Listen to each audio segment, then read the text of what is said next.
actually picking from a question that we got a few times by a lot of our comments, a lot of our DMs on Instagram. The question is, how do you cope with stress? But specifically for us, Yes. How do you cope with stress during your shift? Yes. Right? And we both cope with stress differently, maybe some similarities, but hopefully this can help you guys figure out what works for you. Yes. So what works for you? Like when you were stressed, which was, it happens when you're on a shift. You become stressed. There's too much for you to do. Yeah. Maybe other things are happening outside of your life. Mm-hmm. How did you cope with stress? Like when you're stressed? When I was, yeah. Yeah. I mean, every shift I was stressed.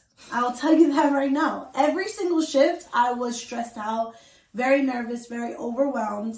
And I think throughout my days and throughout the time that I was an inpatient nurse, what I did was, and we discussed this a little bit off camera, was planning.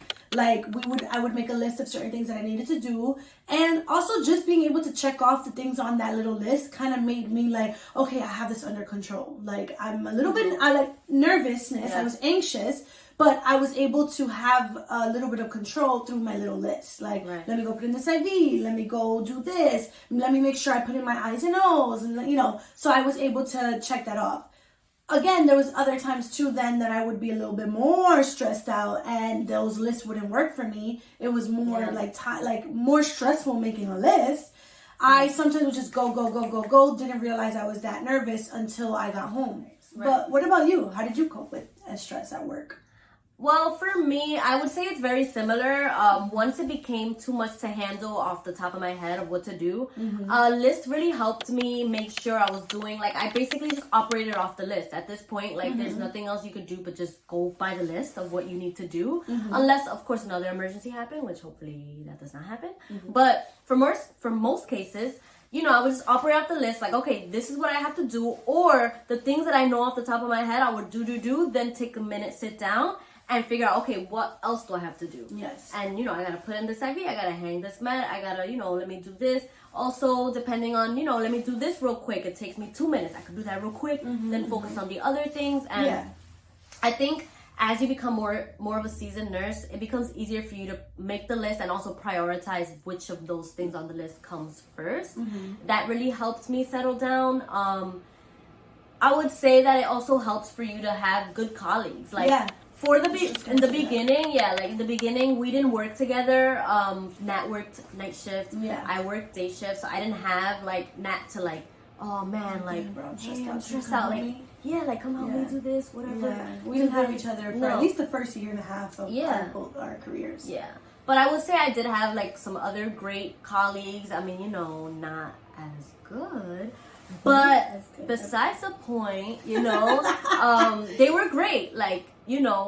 Delegating. As a new grad, you always feel like you need to do everything. That is so true. Just prove that you could do it. I'm worthy. I'm worthy of this title as a nurse. I could do it. I can handle it. And you know what?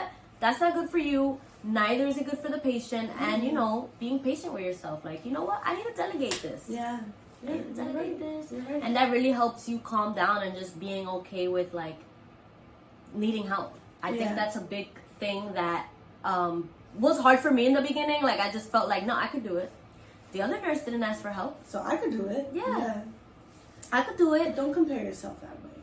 I know. I'm just saying, because we did that. Don't do that. Yeah. For sure. I did that in the beginning. Hey, this nurse didn't ask for. She doesn't even ask for help. And I'm out here asking for help. She doesn't even complain, and I'm out here complaining.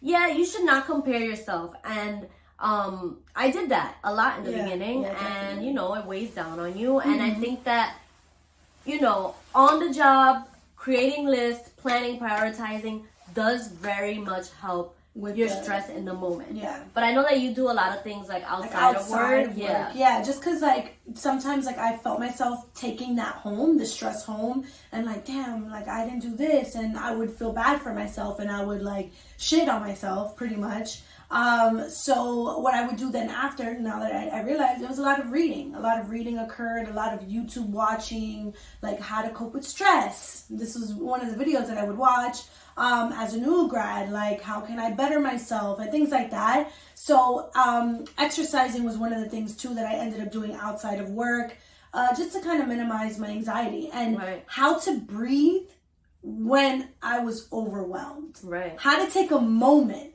in a moment of stress. Like, how can I take a moment? And again, like, this ties into other things that we have said before, but being able to be in a unit where we're pretty much family and a team, I was able to take a moment because I had, at some point I would have Ange and my other colleagues say, Natalie, you know what? You had a crazy day. Go to lunch or go take a 10-minute break and come back when you're ready. Like, don't even worry. Yeah. And it just having that, you know, those people kind of help me out, just like how you said. I also think it's very important to bring it down to basics. Not a lot of time to do a lot of things, that you're busy, you're overwhelmed. You gotta bring it down to basics. And unfortunately, it's like, are my patients alive? That's a good question. Are they alive? Yeah. It's kind of like, you know, like when you drive really bad and people are criticizing your driving and you're like, but did you die though? Yeah. They're alive. They're well. Yes, I know that they're asking me for a pitcher of water. And I want to give you that pitcher of water. Believe me. But right now I can't. And you know what? I'm happy that you're alive though. Yeah. And I'm keeping you alive. Yeah. Do you need, let's say like, your aspirin for the morning? You do. Do you need your heparin shot? I know you need your heparin shot, but you definitely need your blood pressure medications. Like, that's number one. Yeah. You definitely need your anti-seizure medication. Yeah. So guess what? Prioritizing. Yeah. You're not gonna die if you miss your little heparin shot. I hope not. For right now, and then if you get it 3 hours late. Yeah, that's fine. You know what I mean? 3 hours right. Late. I'm gonna give it to you. Yeah. I'm gonna give it to you. But right now, I need to prioritize, and I think it really helped me to go back to like not beating yourself up on like I was late 30 minutes on that antibiotic. You know what? They still got it. They got the antibiotic, and you know what? They're not gonna their infection's not gonna get 10 times worse because they were late an hour on the antibiotic. Know also the timing of your medication. If it's a daily medication, I can give it later. If it's if it's like every 4 hours, every 6 hours, maybe I have to give that one now. Like, not now, but if it was due now, I'll give it now so it's not later in the day. Right. Know which ones you could reschedule. You could. This is why this also comes into like your interdisciplinary teams. You can speak to pharmacy like, hey, I'm really behind on this antibiotic. I actually missed a dose. You never know. Sometimes antibiotics are like 4 hours. Yeah. I actually missed a dose. How can I catch my patient back up? How can I do this from now on? Because unfortunately, I couldn't get to it on time. And it happens. Don't beat yourself up for it. And know that they're going to be okay. And that's the bottom line. They're okay. My patients were alive for the whole unit. My 12 hours, I did it. I survived. And so did they. Yep. And then we're good. And I get to go home and sleep. Right. Like, I know as a nurse, you go back home and you like in bed like, oh my God, like I forgot to give this. Yeah. Or wow, I can't believe I was late. And you know what? But they made it out. They made it out. No, it's true. Yeah, and like, I'm not saying the simplest thing could be very important, but know what those things are and how much leeway you have. And I'm not saying take advantage of those things every time. Yeah. But know that when you're in a bind, you can lean back and say, hey, I'm just going to focus on the basics. Unfortunately, I can't mingle too much with you right now. I gotta give you the medications and I gotta be out. And also communicate that with your patient. Yeah. All right. Like I mentioned before, like I definitely prioritize things at work, and then outside of work, I did other things. YouTube, for instance, like I mentioned before.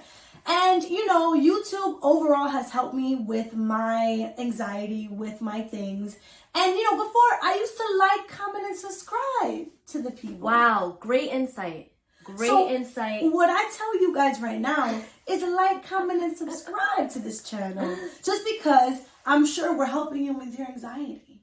Because if we did it, you can do it too. And also giving you a little too. It's all a little give and take. We give you a little bit of anxiety. We calm your anxiety. Yes. We're here for it all. Because we be doing a little too much sometimes, Sometimes we're recording and we're like screaming. I know. I realize that. I'm like, yo, I gotta chill. And it's like, chill. Is that the New Yorker in us? us plus the Dominican in us? Yeah. Or are we just excited? And I think I'm it's just all so of the excited. above. Okay. Select all that apply. All of the above. Wait to do that. Yo, for real, select all that apply. Anyway, guys, thank you guys for watching us silly girl. Bye. Until next time.